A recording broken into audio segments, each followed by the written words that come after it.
the head of research at the Austrian Centre for Peace and Conflict Resolution. He joins us from Vienna. Jan, good to see you. So you look at that number, 168 people killed in clashes.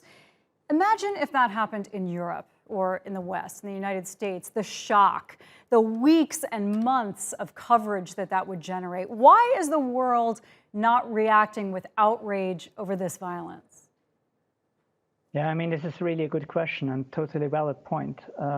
And I mean, this recent outbreak of violence is just one in a succession of events that basically started with the military coup last October, where the numbers of deaths are really piling up. You have clashes basically every week now in several parts of Darfur with casualty numbers that are really on the rise.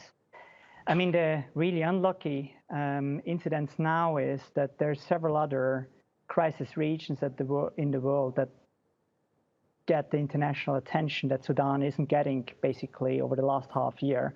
And so most of these incidents go widely unnoticed. So how is this violence, the sources of it, the causes of it, different from the widespread violence that we saw in this area 2 decades ago? I think what we witness now is not so much a planned attempt of a warfare against tribes that are not in this Arab kind of population in Darfur. We have still the participation of the rapid support forces, so forces of the current vice president of the Sudanese regime, Hemeti. They are active in these incidents, but not in this kind of planned way. It appears more that these things happen. They are based in tribal fights that are ongoing, and at the moment it would be rather in the interest of the military regime to keep things quiet, to keep things calm. And it shows now that they are not able to guarantee the stability that they were actually allegedly doing the coup for. So has the coup exacerbated this violence? And if so, why? I think a lot of people have lost hope in what is going on in the Sudanese transition at the moment.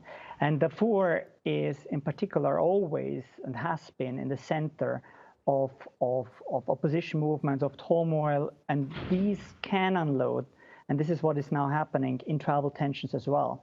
And there's a widespread distrust, especially among tribes like the Darfur, like Masalit, which is now in the center of this massacre, versus the Arab kind of militias like the RSF and Arab tribes. And these tensions, with the lack of valid political oversight, are now looking as if they are exploding.